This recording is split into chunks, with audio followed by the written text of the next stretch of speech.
ಇವತ್ತು ಮೈಸೂರಿಗೆ ಪ್ರಧಾನಿ ನರೇಂದ್ರ ಮೋದಿಯವರ ಆಗಮನವಾಗ್ತಾ ಇದೆ. ಪ್ರಧಾನಿಗಳನ್ನ ಬರಮಾಡಿಕೊಳ್ಳುವುದಕ್ಕೆ ಸಿಎಂ ಡಿ.ಕೆ. ಶಿವಕುಮಾರ್ ಕೂಡ ಮೈಸೂರಿಗೆ ಬರ್ತಾ ಇದ್ದಾರೆ. ಇನ್ಫ್ಯಾಕ್ಟ್ ಸಿಎಂ ಆದ ಬಳಿಕ ಮೊದಲ ಭೇಟಿ ಮೈಸೂರಿಗೆ ಡಿ.ಕೆ. ಶಿವಕುಮಾರ್ ಅವರದ್ದು. ಅವರನ್ನ ಬರಮಾಡಿಕೊಳ್ಳೋದಕ್ಕೂ ಕೂಡ ಕಾರ್ಯಕರ್ತರು ರೆಡಿಯಾಗಿದ್ದಾರೆ. ಒಂದೂವರೆ ತಿಂಗಳ ನಂತರ ಸಿಎಂ ಆದ ನಂತರ ಮೊದಲ ಬಾರಿಗೆ ಮೈಸೂರಿಗೆ ಎಂಟ್ರಿ ಕೊಡ್ತಾ ಇದ್ದಾರೆ ಡಿ.ಕೆ. ಶಿವಕುಮಾರ್ ಅವರು. ಬೆಳಗ್ಗೆ 10:30 ಮೈಸೂರನ್ನ ರೀಚ್ ಆಗ್ತಾರೆ ಡಿ.ಕೆ. ಶಿವಕುಮಾರ್ ಅವರು ಅನ್ನೋದು ಗೊತ್ತಾಗ್ತಾ ಇದೆ. ಕಾರಂಜಿ ಕೆರೆಯಿಂದ ಕುರುಬ್ರಹಳ್ಳಿ ಸರ್ಕಲ್ ಒಳಗೂ ಕೂಡ ಡಿ.ಕೆ. ಶಿವಕುಮಾರ್ ಅವರ ಮೆರವಣಿಗೆಯನ್ನು ಹಮ್ಮಿಕೊಳ್ಳಲಾಗಿದೆ. ನಂತರ ಚಾಮುಂಡಿ ಬೆಟ್ಟಕ್ಕೆ ಭೇಟಿ ಕೊಡ್ತಾರೆ ಡಿ.ಕೆ. ಶಿವಕುಮಾರ್ ಅವರು. ತಾಯಿಯ ದರ್ಶನವನ್ನು ಪಡಿತಾರೆ. ಮಧ್ಯಾಹ್ನ ಪ್ರಧಾನಿ ನರೇಂದ್ರ ಮೋದಿ ಅವರನ್ನ ಸ್ವಾಗತಿಸೋದಕ್ಕೆ ಸಿದ್ಧತೆಗಳನ್ನು ಮಾಡಿಕೊಳ್ಳಲಾಗಿದೆ. ಇನ್ಫ್ಯಾಕ್ಟ್ ಪ್ರೋಟೋಕಾಲ್ ಪ್ರಕಾರ ಮುಖ್ಯಮಂತ್ರಿಗಳು ಬರಮಾಡಿಕೊಳ್ಬೇಕಾಗುತ್ತೆ. ರಾಜ್ಯಪಾಲರು ಇರ್ತಾರೆ. ಇನ್ನು ಬಿಜೆಪಿಯ ರಾಜ್ಯಾಧ್ಯಕ್ಷರಾದಂತಹ ಬಿ.ವೈ. ವಿಜಯೇಂದ್ರ ಅವರು ಕೂಡ ಈ ಸಂದರ್ಭದಲ್ಲಿ ಉಪಸ್ಥಿತರಿರ್ತಾರೆ ಅನ್ನೋದು ಗೊತ್ತಾಗ್ತಾ ಇದೆ. ಮತ್ತಷ್ಟು ಡೀಟೇಲ್ಸ್ ಅನ್ನು ಕೊಡೋದಕ್ಕೆ ಮೈಸೂರಿನ ಪ್ರತಿನಿಧಿ ಕೆ.ಪಿ. ನಾಗರಾಜ್ ಸಂಪರ್ಕದಲ್ಲಿ ಜಾಯಿನ್ ಆಗಿದ್ದಾರೆ.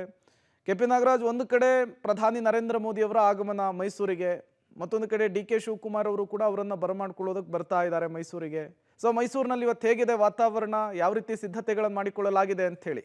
ಆರಂಭದಲ್ಲಿ ಪ್ರೇಮ್, ನಾನು ಪ್ರಧಾನಮಂತ್ರಿಗಳಿಗೂ ಉದ್ಘಾಟನೆ ಮಾಡಲಿರುವಂಥ ವಿವೇಕ ಸ್ಮಾರಕವನ್ನು ನಾನು ನಿಮಗೆ ತೋರಿಸ್ತಾ ಇದ್ದೇನೆ.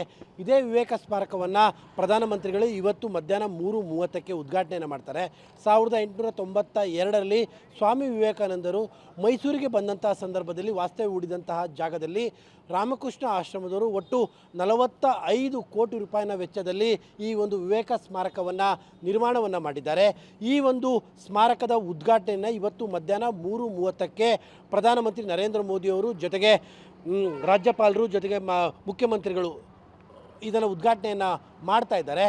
ವಿಶೇಷ ಅತಿಥಿಗಳಾಗಿ BJP ರಾಜ್ಯಾಧ್ಯಕ್ಷರಾಗಿರುವಂಥ ವಿಜಯೇಂದ್ರ ಅವರು ಮತ್ತು ಸ್ಥಳೀಯ ಶಾಸಕರಾಗಿರುವಂಥ ಹರೀಶ್ ಗೌಡರು ಕೂಡ ಇರ್ತಾರೆ. ಇವತ್ತು ಮಧ್ಯಾಹ್ನ 3:30ಕ್ಕೆ ಉದ್ಘಾಟನೆ ಆಗ್ತಾ ಇರುವಂತಹ ಒಂದು ವಿವೇಕ ಸ್ಮಾರಕವಿದು.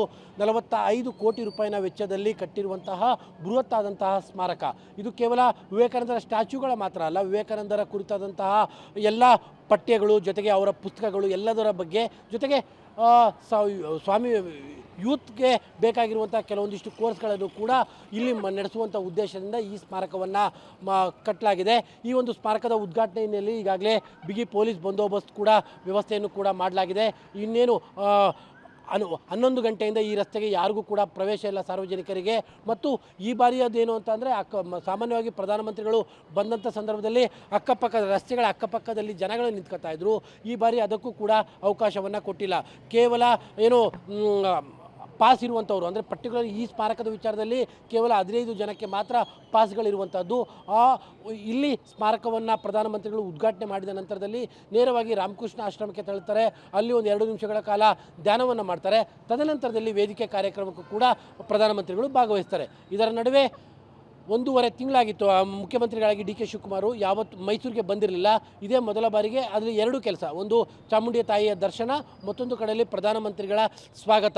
ಹೀಗಾಗಿ 2 ಕಾರ್ಯಕ್ರಮದ ಹಿನ್ನೆಲೆಯಲ್ಲಿ ಮುಖ್ಯಮಂತ್ರಿಗಳು ಮೈಸೂರಿಗೆ ಬರ್ತಾ ಇದ್ದಾರೆ. 10:30ಕ್ಕೆ ಡಿ.ಕೆ. ಶಿವಕುಮಾರ್ ಅವರು ಮೈಸೂರಿಗೆ ಬರ್ತಾರೆ. ಆ ಸಂದರ್ಭದಲ್ಲಿ ಕಾರ್ಯಕರ್ತರು ಅವರಿಗೆ ಸ್ವಾಗತವನ್ನು ಕೋರುವಂಥ ದೃಷ್ಟಿಯಿಂದ, ಯಾಕಂದರೆ ಮೈಸೂರಿನ ಹಲವು ಮುಖ್ಯ ರಸ್ತೆಗಳಲ್ಲಿ SPGಯ ಭದ್ರತೆಗಳು ಇರುವಂಥ ಹಿನ್ನೆಲೆಯಲ್ಲಿ ಬೃಹತ್ತಾದಂಥ ರಸ್ತೆಯಲ್ಲಿ ಮೆರವಣಿಗೆ ಮಾಡೋದಕ್ಕೆ ಸಾಧ್ಯ ಇಲ್ಲ. ಹಾಗಾಗಿ ಚಾಮುಂಡಿ ಬೆಟ್ಟಕ್ಕೆ ಹೋಗುವಂಥ ರಸ್ತೆಯಲ್ಲೇ ಒಂದು 500 ಮೀಟರ್ ದೂರಕ್ಕೆ ಮೆರವಣಿಗೆಯನ್ನು ಕೂಡ ಆಯೋಜನೆಯನ್ನು ಕೂಡ ಮಾಡಿಕೊಳ್ಳಲಾಗಿದೆ. Prem. Okay, thank you K P. Nagaraj ತಮ್ಮೆಲ್ಲ ಮಾಹಿತಿಗಾಗಿ.